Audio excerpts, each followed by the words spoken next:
అసలు పొగాకు వేలానికి ఒక నిర్దిష్టమైనటువంటి గైడ్లైన్స్ లేవనేది అర్థమవుతుంది. పొగాకు పండించే రైతు పొగాకు ఖర్చులు వ్యవహారం ఆయన అంచనా వేసి ఈ ధర కావాలని కోరుకుంటాడు. అయితే ఈ ధర రాకపోయినా కూడా నష్టం లేకుండా ఉంటే సంతోషంగానే అమ్ముకుంటూ వస్తున్న స్థితి అనేక సంవత్సరాల నుంచి జరుగుతుంది. అయితే ఈ సంవత్సరం పోయిన సంవత్సరం విపరీతమైనటువంటి ఆయన అనుకున్న రైతు అనుకున్న దానికి భిన్నమైనటువంటి ధర ఇక్కడ బయర్లు ఫిక్స్ చేయడం వల్ల ఈరోజు ఆందోళన చేయాల్సి వచ్చిన పరిస్థితి. అందుకని ప్రభుత్వం, కేంద్ర రాష్ట్ర ప్రభుత్వాలు నేరుగానే బయర్స్ తోటి మీటింగ్ జరిపి కనీస ధరను ప్రకటించాలా.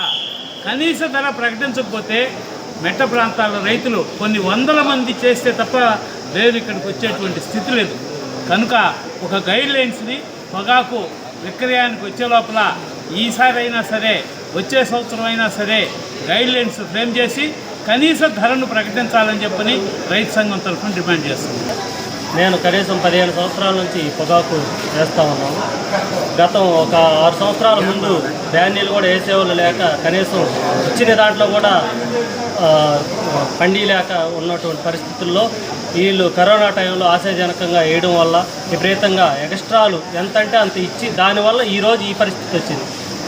పంట నియంత్రణ ఫస్ట్ గవర్నమెంట్ చేయాల్సింది, బోర్డు వాళ్ళు కానీ గవర్నమెంట్ కానీ పంట నియంత్రణ చేయాలి. ఇంతవరకు కొంటాం, ఇంతవరకు ఇది ఈ రేట్ ఇస్తాం అనే దాంట్లో ఉంటే ఈరోజు ఇటువంటి పరిస్థితి రాదు.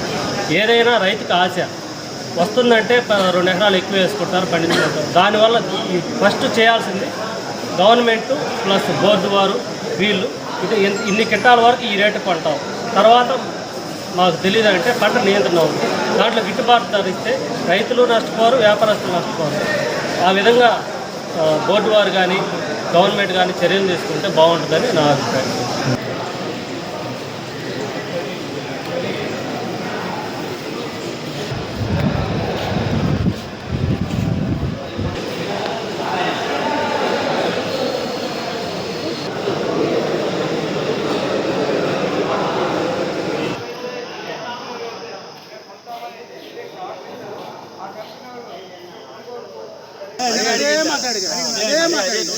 కొత్త విషయాలు కూడా అడగాలి.